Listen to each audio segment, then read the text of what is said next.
He thought his billions made him untouchable.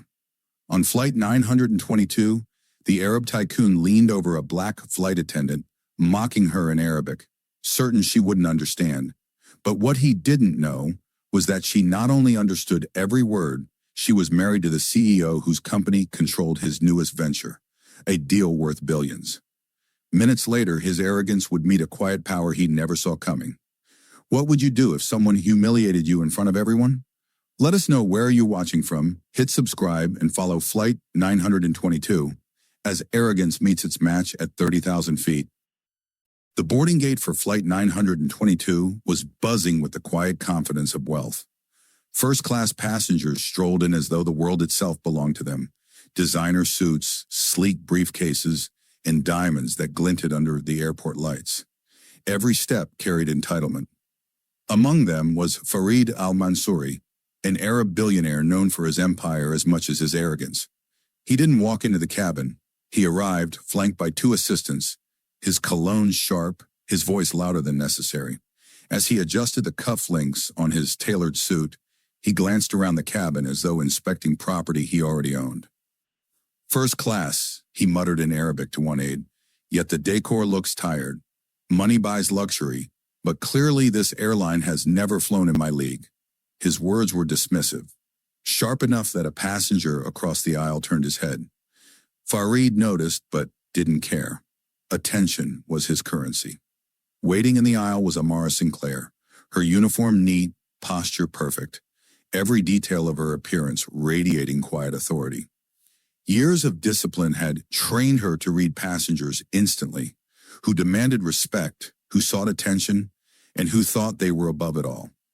When her eyes settled on Farid, she knew exactly what she was dealing with.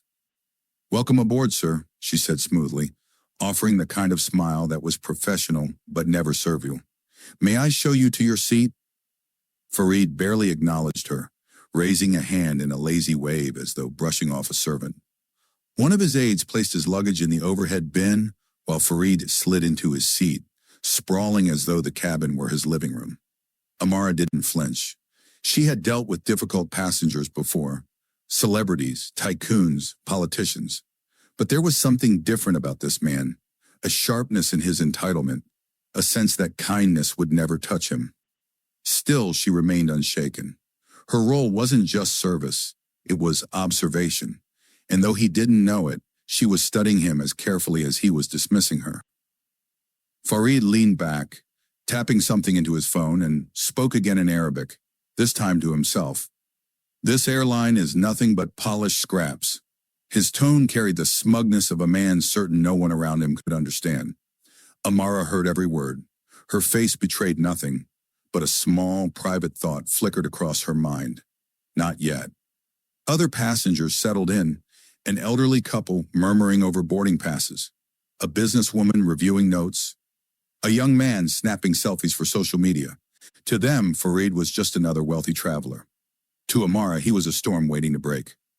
She leaned slightly toward him, voice calm and polite. "We'll be departing shortly, sir. Can I offer you something to drink before takeoff?" Farid waved his hand without looking up, still scrolling through his phone. "Later," he said flatly. Amara straightened, her composure flawless. She knew arrogance when she saw it, and she knew something else too. His arrogance wouldn't last. Farid al-Mansouri settled into his first-class seat as though he were a king on his throne. His aides fussed around him, stowing his briefcase and adjusting the recline of his chair before takeoff. He didn't thank them. Gratitude was beneath him. Instead, he snapped his fingers, pointing to the overhead storage. "My jacket," he said sharply. One aide hurried to retrieve it and drape it neatly over the armrests. Farid nodded once, as if the world was working exactly as it should. Amara moved through the cabin with quiet precision, checking seatbelts, offering drinks, greeting each passenger with the same professional courtesy. She stopped by Farid's seat again, her expression calm, voice even. "Sir, would you like a beverage before departure?" Farid didn't look at her. His eyes were on his phone, scrolling through messages. He raised a hand lazily, almost like waving her away. "Later," he muttered. The dismissal hung in the air, sharp enough that the businessman across the aisle glanced up. He gave Amara a sympathetic look, but she only gave the faintest nod in return. She had learned long ago that dignity wasn't lost through someone else's rudeness. It was lost only if she surrendered it. And she never would. Farid leaned back, sighing dramatically, speaking again to one of his aides in Arabic. His tone was theatrical, designed to be overheard, though most around him wouldn't understand a word. His aide laughed at every comment, more out of obligation than amusement. A young woman 2 rows behind whispered to her companion, "Who is this guy? He acts like he owns the airline." Her companion shrugged, "Probably some big shot." Amara heard the whispers, but she didn't break stride. She adjusted a tray, smiled at a nervous flyer, and checked the call buttons along the aisle. Her work was seamless, her presence steady. Yet beneath that calm exterior, her mind was sharp, observant. She didn't just see arrogance. She saw patterns. The way Farid spoke over people, the way his aides flinched at his tone, the way passengers around him stiffened in discomfort. It was all too familiar. Men like him always believed they were untouchable. But Amara also knew something he didn't. His power wasn't absolute. Deals could shift, fortunes could change, and arrogance often carried a hidden cost. She had seen it before, and she would see it again. Farid stretched out, finally turning his gaze toward Amara as she passed once more. For the first time, he really looked at her, not with respect, but with idle curiosity, the way one might look at a piece of furniture that caught the eye. He smirked faintly, then returned to his phone. Amara kept walking, her composure unshaken. She didn't need to react. Not yet. The hum of boarding began to fade as passengers settled into their seats. The doors closed with a soft thud, and the quiet luxury of first class wrapped around the cabin like silk. Champagne glasses clinked softly, pages of magazines turned, and muted conversations filled the air. But at the center of it all sat Farid al-Mansouri, his presence louder than the engines outside. "Adjust this," he told one aide, gesturing toward the screen in front of him. "Why is the menu so limited? Tell them I want something better." The aide nodded quickly and reached for the call button, but Amara was already approaching with the grace of someone who anticipated needs before they were spoken. "Is there something I can help you with, sir?" she asked. Farid gave a half smile, one that didn't reach his eyes. "The menu. I find it disappointing. You should do better for first class." Amara didn't flinch. "I'll make a note of your feedback, sir. May I recommend our signature entree? It's quite popular among our premium guests." He waved her words away, already uninterested. "Just bring me something worth eating," he muttered. Then turning to his aide, he switched into Arabic again, his voice low but still cutting. "Pathetic. Even airlines pretend to be luxurious these days. They should study mine if they want to learn class." The aide forced a chuckle, his eyes darting nervously to Amara. She betrayed no reaction, simply inclining her head and moving down the aisle. Other passengers were noticing now. A middle-aged man in a crisp gray suit leaned toward his neighbor and whispered, "He's already complaining, and we haven't even left the ground." His neighbor smirked, shaking her head. Farid didn't notice, or perhaps he didn't care. Attention, even disapproval, fed his ego. The more eyes on him, the more powerful he felt. Amara continued her duties with quiet precision, checking the overhead bins, reassuring a nervous traveler, adjusting a blanket for the elderly woman in seat 1A. Her professionalism didn't crack, not even once. Yet in her stillness, there was a strength that unsettled those who paid attention. Farid glanced at her again when she passed, as though expecting a reaction. But she gave him nothing. No hint of annoyance, no flicker of offense. Only composure. And that silence was louder than any retort. Farid frowned briefly, almost as if her lack of response denied him the satisfaction he wanted. He shook it off quickly, returning to his phone, where messages about investments and board meetings awaited.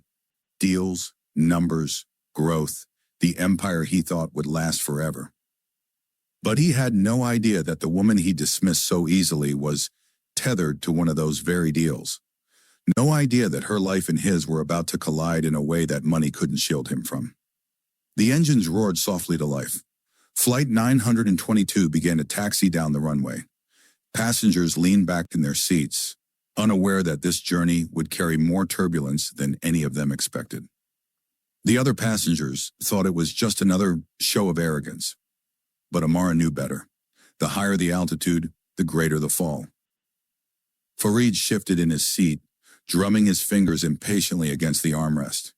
He had finished scrolling through his phone, but now he looked restless, as though the world wasn't moving fast enough for him. His aide leaned closer, whispering something about his schedule once they landed. Farid brushed him off with an irritated wave. Amara returned to his row, this time with a tray of beverages.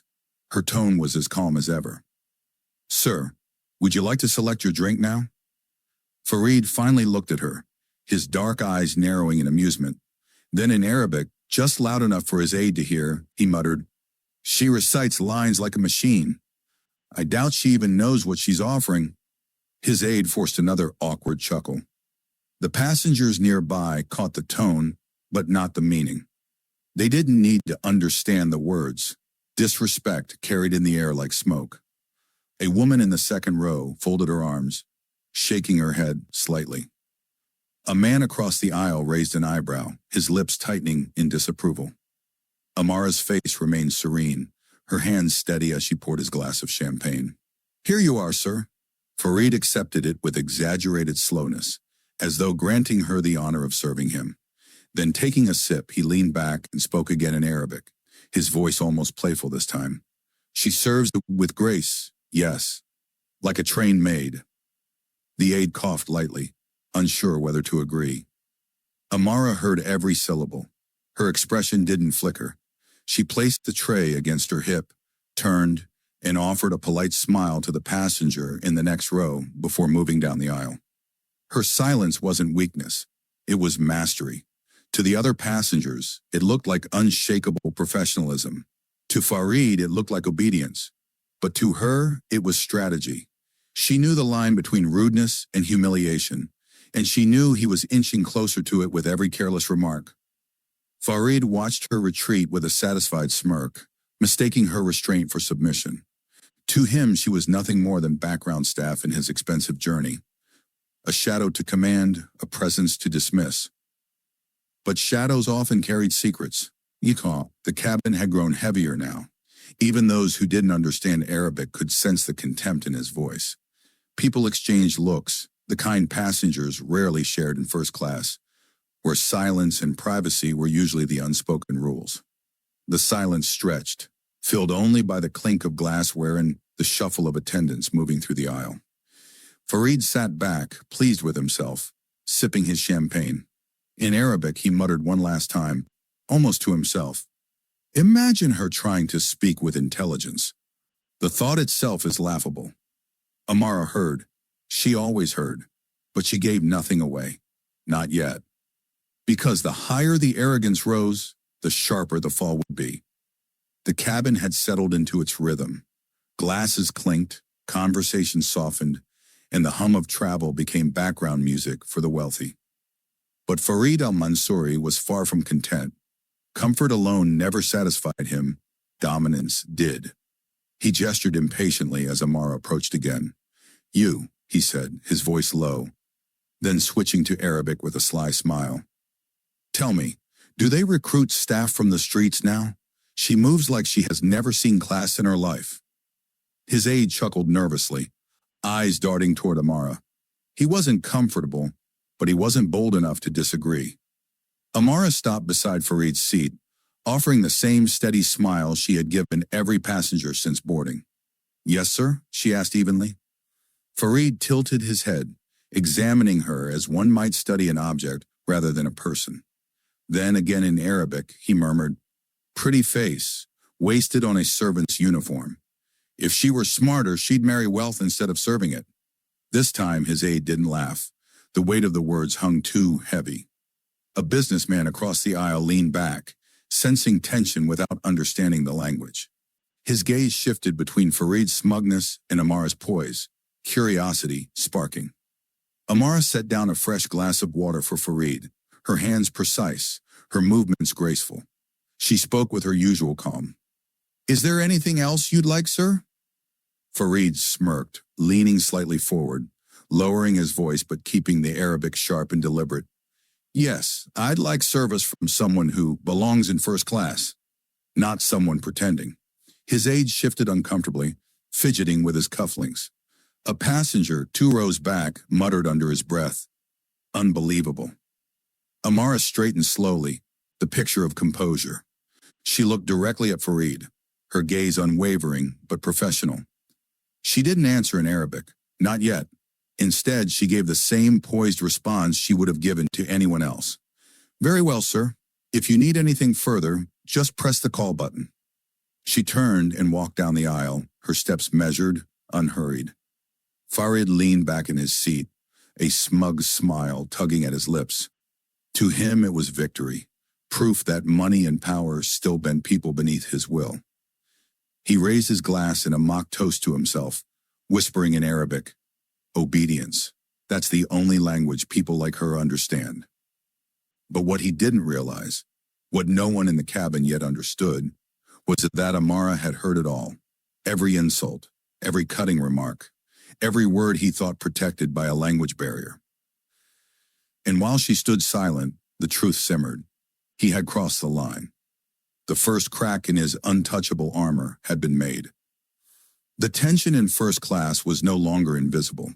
Passengers might not have understood the words Farid spoke, but they understood tone, and arrogance was a language all its own.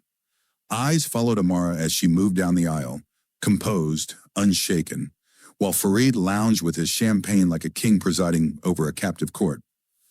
Then a hand lifted timidly from the third row. A middle-aged Chinese man in a crisp business suit tried to get an attendant's attention. His brows furrowed as he spoke haltingly in broken English. Seat, not work, cannot move." He gestured at the control panel, clearly frustrated. The young attendant beside him looked flustered. I'm sorry, sir, I don't quite understand. Do you mean your screen, or—" The man repeated himself more urgently, this time switching into Mandarin. The words fell fast, smooth, desperate to be understood. "This seat won't adjust. I need help." Confusion rippled around him. Other passengers glanced over, but no one could bridge the gap. Then Amara appeared, calm, graceful. She crouched beside his seat and answered fluently in Mandarin. "Nin shu yao diao zhengzuo yi. Dui ma. Wo lai bang nin." "You need the seat adjusted, right?" "Let me help you." Relief washed over the man's face. Dui. She. Yes, thank you." With practiced ease, Amara located the issue, a stuck mechanism, and adjusted it. The seat slid back smoothly. She explained each button in Mandarin, her tone patient, reassuring. Within seconds, the man was smiling, nodding, and thanking her profusely. Around them, a quiet murmur spread. A woman in the aisle whispered to her husband, "She speaks Chinese?" Another man leaned back in his seat, impressed. Heads turned, curiosity growing. None. Amara didn't linger in the praise. She simply bowed her head, politely, still smiling, and continued her work as though nothing unusual had happened. But Farid had seen it. He leaned back in his seat, swirling his champagne, a shadow of irritation crossing his face. Then in Arabic he muttered under his breath, "So the maid knows tricks in another tongue. Impressive for her kind, but tricks remain tricks." His aide looked uncomfortable. The nearby passengers couldn't translate, but they felt the disdain dripping from his tone. The way he watched Amara wasn't admiration. It was dismissal. And still Amara gave nothing away, not a flicker of reaction. To Farid, she was just a servant with a parlor trick. To the other passengers, she was becoming something more, an anchor of calm, a professional with hidden strengths. The cabin had shifted. Farid didn't notice it yet, but his audience was changing sides. Farid swirled his champagne, eyes fixed on Amara as if she were part of the decor meant to entertain him. When she returned to his row, he held out his empty glass with 2 fingers, not even looking at her. "Another," he ordered. Then, in Arabic, loud enough for nearby passengers to hear his tone, if not the meaning. "Look how quickly she comes. just like a maid should. Amara took the glass calmly and walked to the galley without a word. A man across the aisle frowned. "No need to talk to her like that," he muttered. Farid turned, smiling coolly. "I was only speaking in my language, sir. Nothing offensive." But the smugness in his voice made the explanation sound hollow. When Amara returned with the fresh glass, Farid leaned forward, eyes gleaming. In Arabic, he said slowly, deliberately, "She pours drinks for kings while never knowing what it feels like to sit among them. Some people are born to serve."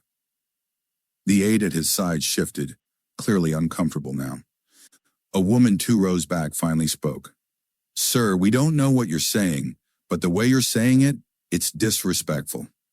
Farid raised his glass toward her in mock salute. "Madam, please, don't mistake firmness for disrespect." Then in Arabic with a smirk, "They defend her like a pet. How amusing." The tension thickened. Passengers exchanged uneasy glances. They might not know Arabic, but arrogance didn't need translation. Amara, still perfectly composed, set his glass down. "Your champagne, sir," she said evenly. Farid smiled, leaning back, utterly convinced of his superiority. To him, her silence was surrender. To everyone else, it was strength. And in that silence, the balance was already shifting. Farid's arrogance had been tolerated, but now it spilled over. As Amara passed with the tray, he leaned forward, his words sharp in Arabic. "A black woman serving in first class? This airline must be desperate. Where I come from, her kind would never even step inside." The aide's eyes widened.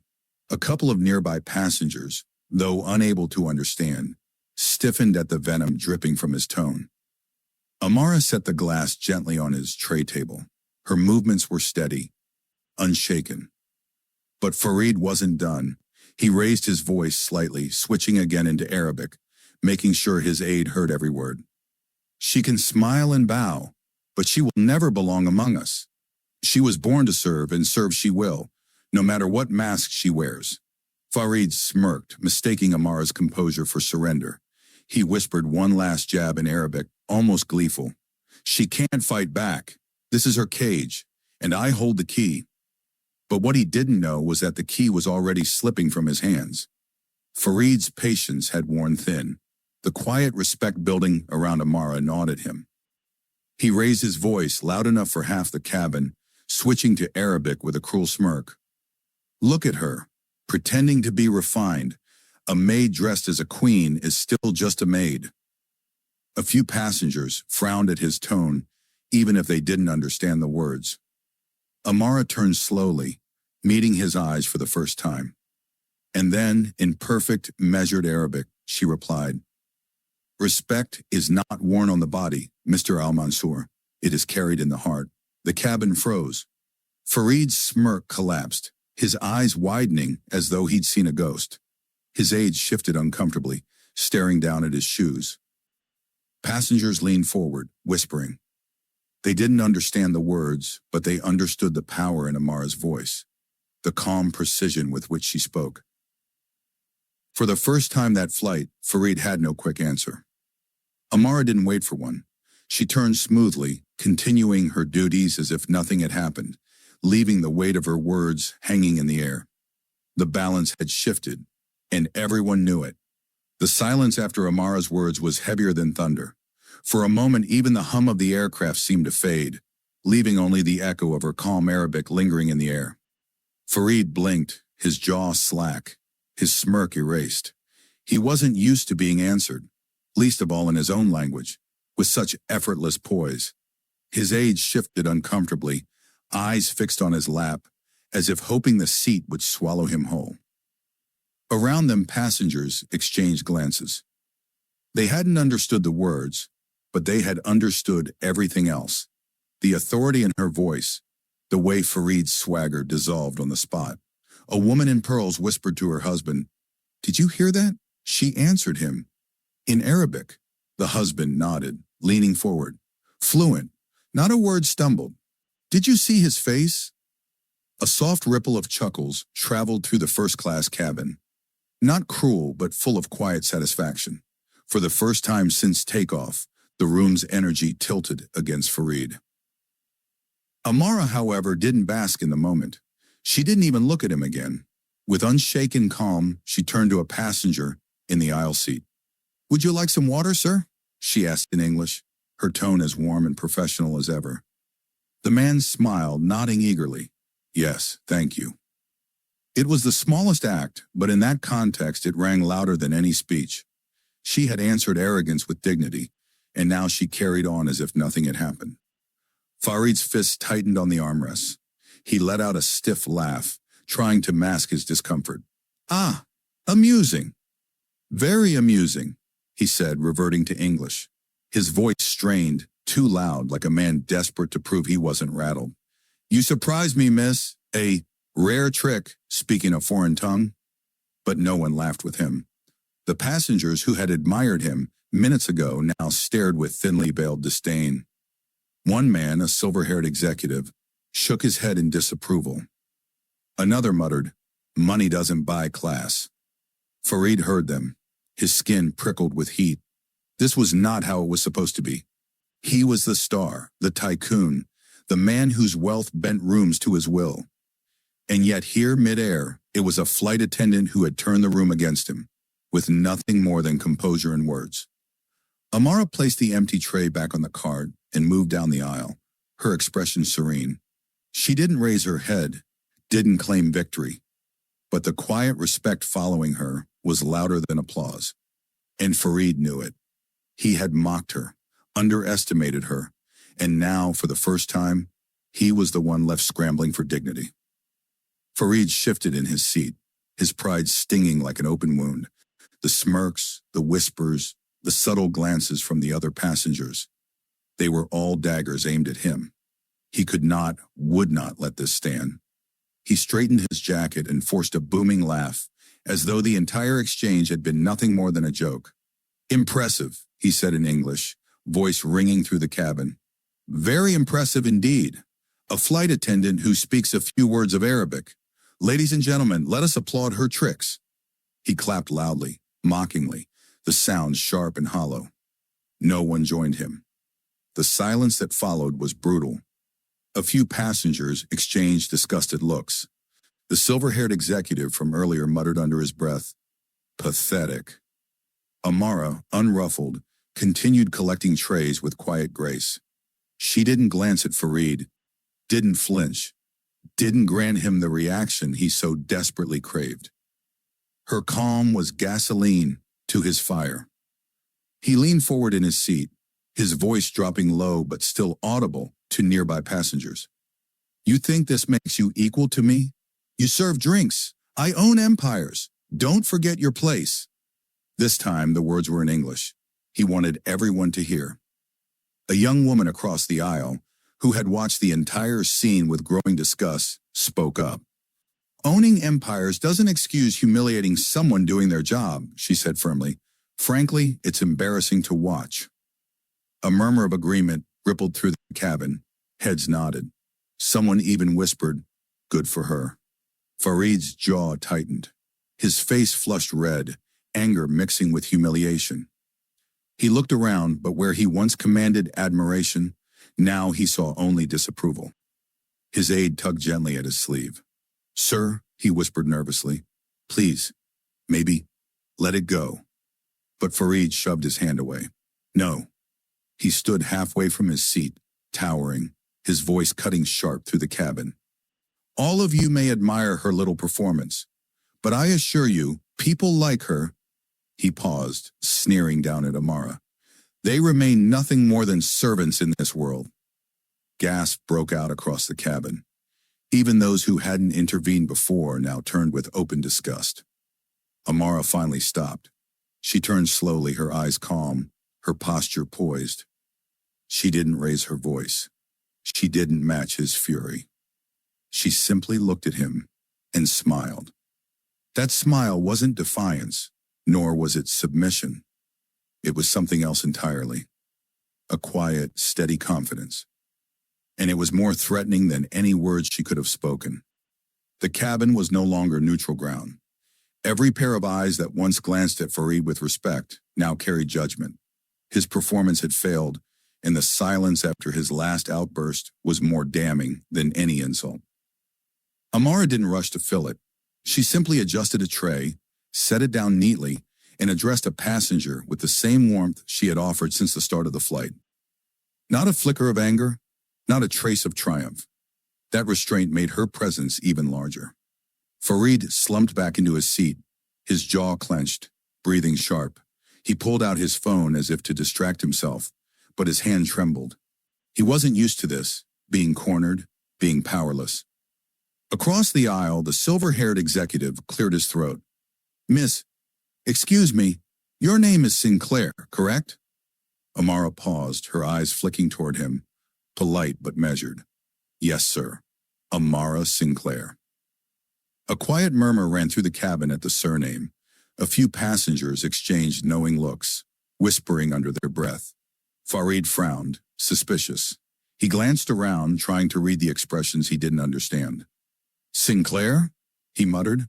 His aide stiffened at the name, his lips pressing into a thin line. The executive tilted his head, studying Amara with a kind of dawning realization. "Interesting," he said softly, almost to himself.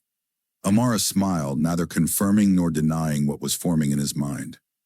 She simply moved on, her hands steady, her voice calm as she asked another passenger if they were comfortable. But the whispering didn't stop. One passenger leaned to another. "Sinclair, isn't that the same name as the energy group that—" "Yes," came the reply, hushed but sharp. "Sinclair Global. They just announced a massive joint venture with Al Mansour Holdings." Farid's head snapped toward them, his expression hardening. "What did you say?" The passengers fell silent, caught. But the damage was done. The name Sinclair was no longer just a name floating in the cabin. It was a weight, a connection, a possibility that made Farid's stomach twist. He turned back toward Amara, studying her carefully now. The calm face, the fluency, the grace. Suddenly, she didn't look like someone he could dismiss. For the first time since the flight began, a seed of doubt crept into his mind. Amara caught his gaze briefly, her expression unreadable. Then, with a small, polite nod, she walked away, as though the storm gathering around her name was nothing more than a breeze. The whispers grew louder. Farid gripped the armrests, his knuckles white. "No," he muttered under his breath, but the word rang hollow. Because deep down he knew the truth. He hadn't been mocking a servant. He had been playing with fire. And the flames were just beginning to rise. Farid couldn't shake the name. Sinclair. It rattled in his head like loose change in an empty jar. His aide sat stiff beside him, avoiding his gaze, while the whispers in the cabin continued. Amara, however, remained unchanged. She moved with the same steady rhythm, pouring water, adjusting blankets, speaking softly to passengers in whatever language they needed. It wasn't performance, it was natural, genuine. The silver-haired executive watched her closely, curiosity gleaming in his eyes. Finally, he spoke again, louder this time, his words cutting through the low murmur. "Forgive me for asking, Miss Sinclair, but are you the same Amara Sinclair who once delivered a keynote at the International Linguistics Forum in Geneva?" The cabin went quiet. Even Farid turned sharply at the words. Amara paused, her eyes flicking toward the man. For a moment, the faintest smile touched her lips. "Yes, sir," she said calmly. "That was some years ago." The man chuckled in disbelief, shaking his head. "I knew it. I couldn't forget that presentation. You spoke in, what was it, 8 languages? Effortlessly, one after the other. It was extraordinary." Gasps rippled through the cabin. Passengers leaned forward, eyes wide. A flight attendant, no, this flight attendant, was being recognized not for service, but for mastery, for brilliance. Farid's throat went dry. His aide's hand twitched nervously, almost as if to warn him, "Stop now." Amara inclined her head politely. "I've always had a love for languages, for connection," she explained simply. "That's why I enjoy this work. It allows me to meet people, Hear their stories, bridge gaps in understanding. Her words were gentle, but they carried weight. She wasn't here because she had to be. She was here because she wanted to be. A woman near the aisle raised her brows. But if you're that accomplished, why this? She gestured lightly at the uniform, not unkindly. Amara's answer was calm, but her eyes gleamed. Because I love it. Some people chase power for its own sake. I prefer to carry it quietly while doing what I love most. The statement landed like a stone in still water, sending ripples across the cabin. Several passengers nodded in respect. A few even clapped softly, their admiration plain. Farid's stomach tightened. The ground was slipping from beneath him, faster and faster. Not only was she fluent in Arabic, not only had she silenced him with calm dignity, she was known, respected, accomplished in ways he couldn't measure with money. And worse, she wore her power like it weighed nothing. He tried to scoff, but the sound caught in his throat. His attempt to dismiss her now would sound absurd. He felt it, the walls closing in, the spotlight turning. And Amara? She simply adjusted a tray and moved to the next row, unbothered, leaving the truth hanging in the air for everyone else to grasp. Farid's palms were damp against the leather armrest. The name Sinclair, the recognition, the applause she received, it all swirled in his head like a storm he couldn't control. This was supposed to be his stage, his flight, his empire, his money, his presence, the things that always commanded rooms. Yet here, 30,000 feet in the air, a woman in uniform had stripped him of every ounce of authority. And still, she didn't even look at him. That stung more than her Arabic, more than the whispers of respect now orbiting her. He cleared his throat, forcing a laugh that was too sharp, too brittle. "Ah, so it's true," he said loudly, drawing the attention of nearby passengers. "You're a linguist, a speaker of tongues. But tell me, Miss Sinclair," he leaned forward, his eyes narrowing, "what use are all those words when you spend your life serving drinks at 30,000 feet? A sharp intake of breath rippled across the cabin. Passengers stared at him in disbelief. Amara finally turned. Her gaze met his, not fiery, not angry, but steady, calm. Her silence stretched, filling the space between them. It was unbearable. Farid's smirk twitched, faltered. He pushed harder. "Do not mistake the clapping of these passengers for true respect," he sneered.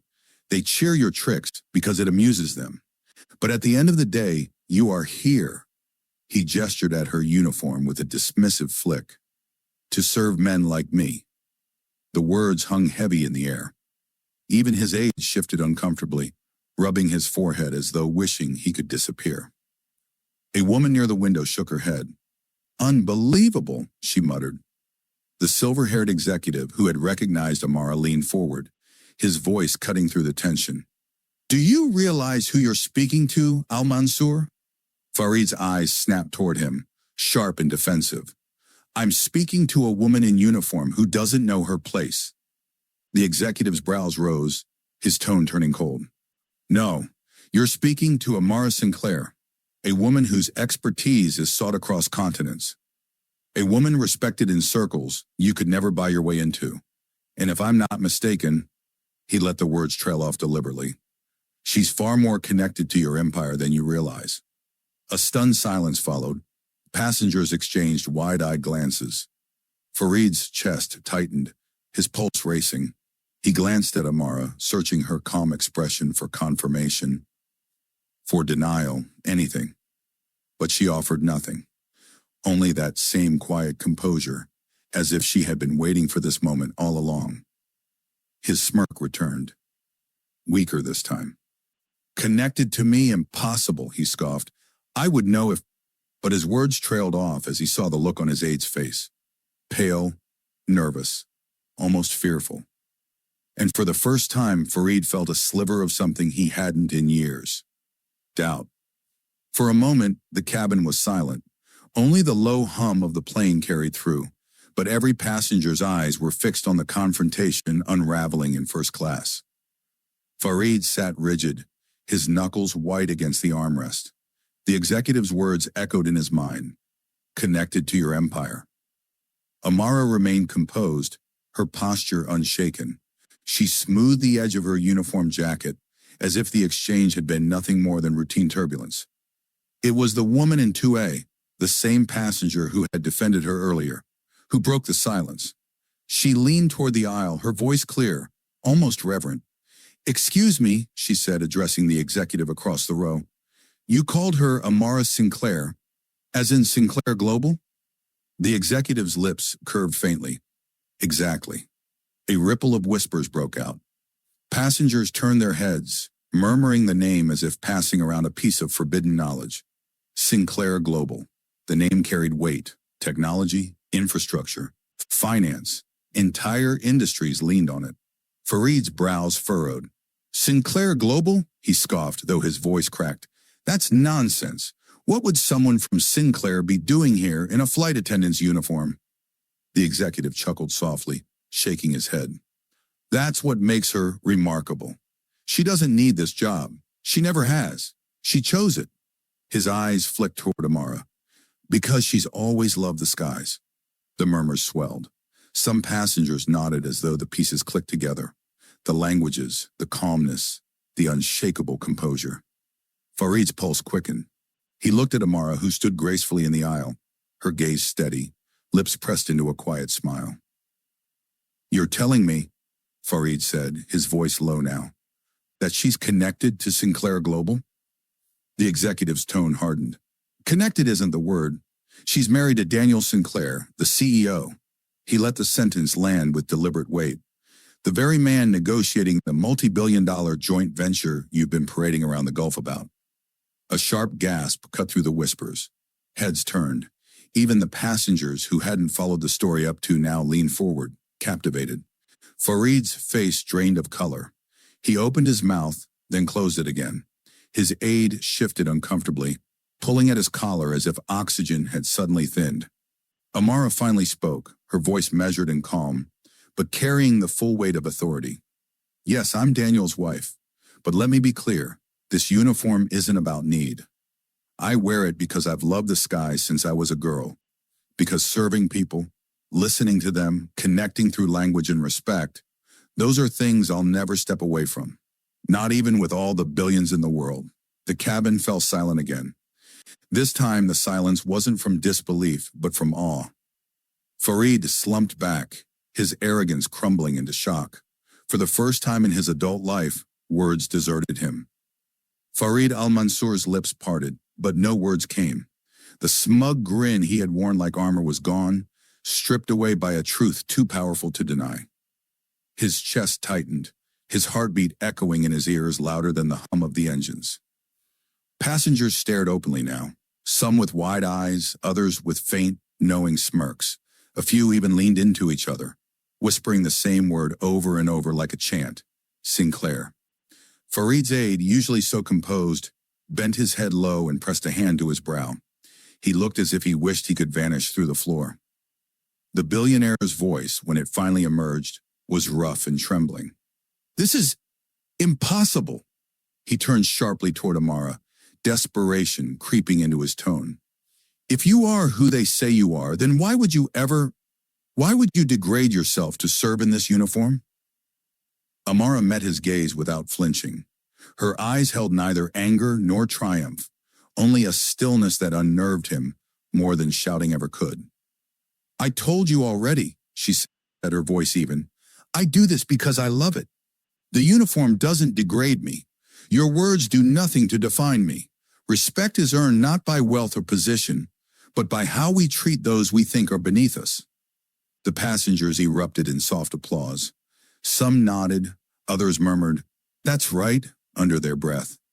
Farid felt the weight of every pair of eyes burning into him. The applause that once followed his arrivals, his speeches, his deals, it now belonged to her. He forced a chuckle, brittle and hollow. "So you think this changes anything? Your husband and I, we are in talks. Billions are at stake. Do you really believe?" The executive cut him off with a sharp wave of his hand. Do you really not see it? You've been mocking, belittling, humiliating the very woman who can sway that deal. Her word carries more weight in Sinclair's boardroom than you could possibly imagine. Fareed froze. The aide finally raised his head, his eyes wide with a grim realization. He leaned towards Fareed and whispered harshly in Arabic, "If she speaks to Daniel about this, the deal is finished. Our entire expansion plan collapses." Fareed's throat went dry. He swallowed hard, his bravado collapsing with each beat of his racing heart. Across from him, Amara adjusted a passenger's blanket, smiling gently at the elderly woman before moving on. It was as if the confrontation hadn't rattled her in the slightest. That calm, that composure, it was unbearable. For the first time in years, Fareed felt small. Not because of money, not because of titles, but because a woman he had dismissed as nothing had revealed herself to be everything he could not control. The humiliation was complete. The tension in the cabin was thick, but Fareed al-Mansour sat straighter, forcing his expression back into one of defiance. His cheeks still burned with humiliation, yet pride stitched his composure back together like armor. He would not let himself look broken. Not here, not in front of passengers, not in front of her. He leaned back in his seat and let out a sharp laugh, the kind meant to slice through the whispers around him. Switching into Arabic, his voice carried a biting edge. "Do you think your little performance changes anything?" His words dripped with disdain. "You wear a uniform, I wear empires. I can buy 10 companies before breakfast. You, Amara Sinclair, will always be serving drinks in the aisles while men like me make history." The words were venomous. The nearby passengers, though unable to understand Arabic, could feel the hostility. Brows furrowed, heads shook, and one woman whispered, "What's he saying now?" Amara, still poised in the aisle, didn't flinch. Her eyes met his, unblinking, as though his words rolled past her like wind against stone. Fareed leaned forward, his voice lower but cutting sharper. "Your husband's empire stands because of deals like mine. Don't pretend for a moment that you hold the power here. Without me, Sinclair Global loses billions. You're nothing but an ornament, polished and pretty, but replaceable." His aide tugged at his sleeve, whispering urgently in Arabic, "Enough, Fareed," but the tycoon brushed him off with a flick of the wrist. Amara finally moved, but not with anger. She bent to pick up an empty glass from a tray table, set it neatly back onto her cart, and only then spoke. Her Arabic flowed out, soft yet resonant, every syllable clear and precise. "You speak of empires as if they are eternal, but empires fall, Fareed. They fall when arrogance blinds their leaders. They fall when men believe money excuses cruelty. And they fall fastest when respect is treated as weakness." Fareed's smirk faltered. Amara continued, her tone calm but unyielding. "You mocked me because you thought I would not understand. But I understood every word. And more importantly, I understand men like you. You mistake fear for power, submission for respect. But real power, Fareed, is quiet. It does not shout, it does not slap, it does not belittle. It simply stands, and the world bends."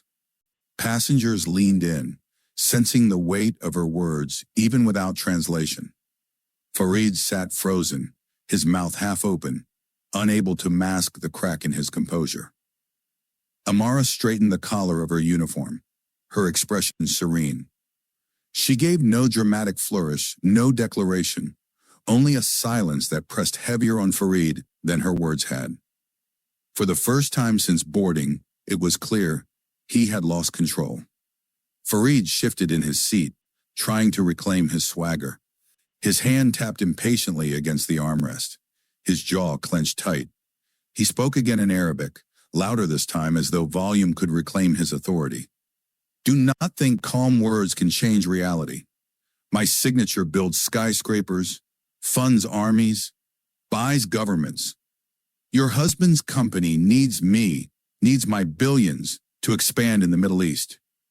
You think you're untouchable? Without me, your empire crumbles like sand in the wind." The words were sharp, filled with boastful venom. Passengers exchanged uneasy looks, unable to follow the language, but sensing the aggression. A man muttered under his breath, "Whatever he's saying, it isn't good." Amara stepped closer, her voice still measured, still serene. She answered in Arabic, but where his tone was thunder, hers was water. Soft, steady, impossible to resist. "You mistake wealth for permanence, Farid, but your billions cannot buy dignity. They cannot buy loyalty, and they cannot buy the silence of those you humiliate." Farid stiffened. "You speak of skyscrapers," she continued, her eyes unwavering, "but I have walked through ruins taller than anything you will ever build. And do you know what remains when towers fall? Not the gold, not the power, only the memory of how men treated others." The aide put his head in his hands, whispering almost frantically in Arabic, "She's dismantling everything. Please stop this." Farid tried to laugh, but it came out brittle, hollow. He fired back, clinging to arrogance like a drowning man clings to driftwood. "And what of you? Serving tea, passing trays?